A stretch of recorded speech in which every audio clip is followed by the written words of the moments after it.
હિન્દ છે, હિન્દુસ્તાન છે. માનનીય મંત્રી શ્રી મુકેશભાઈ પટેલના વરદ હસ્તે સૌપ્રથમ ધ્વજવંદન કરવામાં આવશે. આપણે સૌ પોતાના સ્થાન ઉપર ઊભા થઈશું.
Parade commander pi Shri SP Govil द्वारा माननीय मंत्री श्री ने कुछ नशा तिरंगे की आन का है, कुछ नशा मातृभूमि के मान का है. રહ્યા છે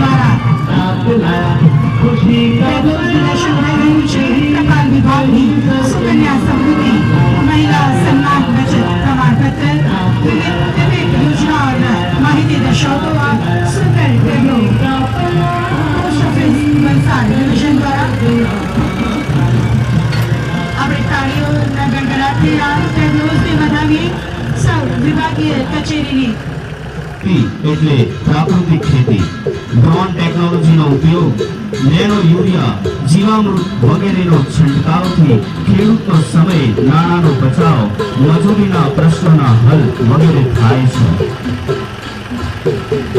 આપણે નિહાળી રહ્યા છે ખેતીવાડી શાખા જિલ્લા પંચાયત વલસાડ દ્વારા સુંદર પ્રાકૃતિક ખેતી આધારિત ટેબ્લો.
દેશની એકતા, અખંડિતતા, નારી શક્તિ અને વિકસિત ભારતના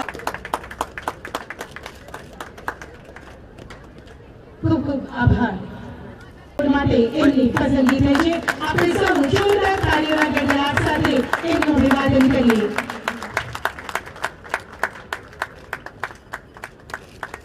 ડોક્ટર અને એસી એકાદ દ્વિતીય ક્રમ પ્રાપ્ત કરે છે પ્લાટૂન 3 ત્યારબાદ રજૂ થયેલી વાપી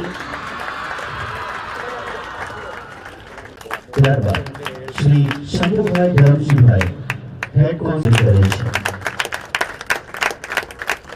ટીમના સભ્ય તરીકે વર્ષ 2022માં રાષ્ટ્રીય કક્ષાએ પસંદગી પામી જાપાન ખાતે એમણે સગવડ એક્સચેન્જ પ્રોગ્રામમાં નોન ઇન્સ્ટ્રુમેન્ટલ કેટેગરીમાં પ્રથમ ક્રમ પ્રાપ્ત કરેલો છે. આજે આઝાદીના અમૃતકાળમાં આપણે સૌ ભારતીય નાગરિકો હોવાનો ગર્વ અનુભવીએ છીએ. સૌ આઝાદીના લડવૈયા સ્વાતંત્ર્યવીર મહાનુભાવો, માતા બહેનો, તમામ સ્વાતંત્ર્ય સેનાઓ આજના પ્રજાસત્તાક દિને હું સટસટ નમન કરું છું. સદીઓની આપણી તપસ્યા હવે ફળી છે.